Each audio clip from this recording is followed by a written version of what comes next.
America में लाखों भारतीय प्रोफेशनल सालों से ग्रीन कार्ड का इंतजार कर रहे हैं, लेकिन अब ग्रीन कार्ड प्रोसेस के सबसे अहम स्टेप यानी PERM में बदलाव की तैयारी शुरू हो गई है। ये बदलाव अभी लागू नहीं हुआ है, लेकिन अगर प्रपोज रूल्स आगे मंजूर होते हैं तो एम्प्लॉयर स्पॉन्सरशिप का तरीका, रिक्रूटमेंट प्रोसेस और डॉक्यूमेंटेशन के रूल्स बदल सकते हैं। आज इस वीडियो में हम समझेंगे कि PERM आखिर होता क्या है, इसमें क्या बदलाव प्रस्तावित किए गए हैं, भारतीय प्रोफेशनल्स पर इसका क्या असर पड़ सकता है, फिलहाल कौन से रूल्स लागू हैं और आने वाले समय में किन बातों का ध्यान रखना जरूरी होगा। तो चलिए फिर जल्दी से वीडियो को शुरू करते हैं। हाय, मेरा नाम है वर्षा दुबे और आप मुझे देख रहे हैं एनबीटी टेक एड पर। सबसे पहले समझना जरूरी है कि ये कोई फाइनल रूल नहीं है। अमेरिकी डिपार्टमेंट ऑफ लेबर ने अभी सिर्फ ये बताया है कि वो PERM प्रोग्राम को मॉडर्नाइज करने के लिए नया प्रपोजल लाने की तैयारी कर रहा है। इसे पहले notice of propose rule making यानी NPRM के रूप में जारी किया जाएगा। उसके बाद पब्लिक कमेंट्स लिए जाएंगे और फिर जरूरत पड़ने पर फाइनल रूल बनाया जाएगा। यानी इस समय ग्रीन कार्ड प्रोसेस में कोई बदलाव लागू नहीं हुआ है और वर्तमान रूल्स पहले की तरह ही लागू हैं। अब समझते हैं कि PERM आखिर है क्या। अगर कोई अमेरिकी एम्प्लॉयर किसी विदेशी कर्मचारी को EB2 या EB3 कैटेगरी के तहत employment based green card sponsor करना चाहता है तो ज्यादातर मामलों में सबसे पहले उसे PERM लेबर सर्टिफिकेशन लेना पड़ता है। इसका मकसद ये सुनिश्चित करना होता है जिस जॉब के लिए विदेशी कर्मचारी को स्पॉन्सर किया जा रहा है उसके लिए कोई एलिजिबल और कोई इच्छुक अमेरिकी वर्कर अवेलेबल नहीं है। साथ ही ये भी देखा जाता है कि विदेशी कर्मचारी को हायर करने से अमेरिकी कर्मचारियों की सैलरी या वर्किंग कंडीशंस पर कोई गलत असर नहीं पड़ेगा।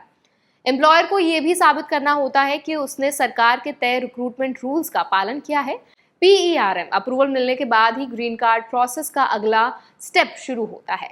अब बात करते हैं उन बदलावों की जिनकी तैयारी की जा रही है। प्रस्ताव के मुताबिक सबसे बड़ा फोकस रिक्रूटमेंट प्रोसेस को मॉडर्न बनाना है। मौजूदा रिक्रूटमेंट रूल्स करीब 2 दशक पुराने हैं और अब लेबर मार्केट काफी बदल चुका है। इसीलिए सरकार चाहती है कि एम्प्लॉयर्स आज के समय के अनुसार रिक्रूटमेंट करें और ये साबित करें कि एक्चुअल में उस पोजीशन के लिए अमेरिकी वर्कर अवेलेबल नहीं है। इसके अलावा ले ऑफ से जुड़े मामलों में अमेरिकी वर्कर्स की सुरक्षा और मजबूत करने की भी बात कही गई है। यानी अगर किसी कंपनी में हाल ही में ले ऑफ्स हुए हैं तो ऐसे मामलों में फॉरेन वर्कर स्पॉन्सरशिप को लेकर ज्यादा कंप्लायंस और वेरिफिकेशन की जरूरत पड़ सकती है।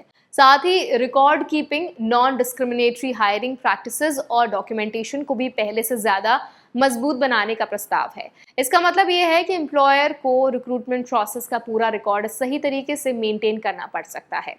भारतीय प्रोफेशनल्स के लिए ये अपडेट इसीलिए इम्पोर्टेंट है क्योंकि बड़ी संख्या में भारतीय H1B पर काम करने के बाद EB2 और EB3 कैटेगरी के जरिए ग्रीन कार्ड के लिए अप्लाई करते हैं। अगर फ्यूचर में PERM प्रोसेस के रूल्स बदलते हैं तो इसका असर सीधे एप्लीकेंट पर नहीं बल्कि एम्प्लॉयर की स्पॉन्सरशिप प्रोसेस पर पड़ेगा। हो सकता है कि एम्प्लॉयर को ज्यादा डॉक्यूमेंट जमा करने पड़े, रिक्रूटमेंट प्रोसेस लंबा हो जाए या कंप्लायंस रिक्वायरमेंट्स बढ़ जाए। ऐसे बदलाव ग्रीन कार्ड टाइमलाइन को भी इम्पैक्ट कर सकते हैं। यहाँ एक जरूरी बात समझना बेहद इंपॉर्टेंट है। इस प्रपोजल में कहीं भी ग्रीन कार्ड पाने की एलिजिबिलिटी बदलने की बात नहीं कही गई है।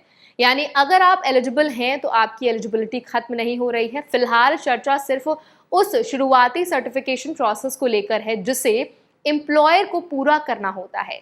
इसीलिए जिन लोगों का ग्रीन कार्ड केस पहले से चल रहा है उन्हें घबराने की जरूरत नहीं है क्योंकि अभी तक कोई नया रूल लागू नहीं हुआ है।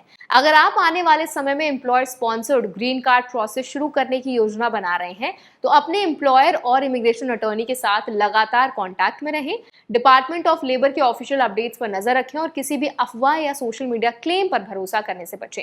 फाइनल रूल आने के बाद ही ये साफ होगा कि रिक्रूटमेंट प्रोसेस, डॉक्यूमेंटेशन या कंप्लायंस में एक्चुअल में क्या बदलाव होंगे।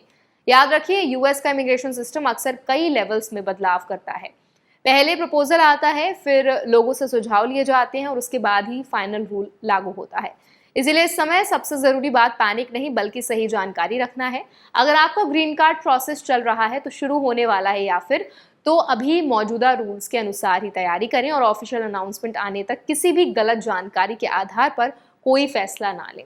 यही समझदारी आपको आने वाले बदलावों के लिए बेहतर तरीके से तैयार रखेगी।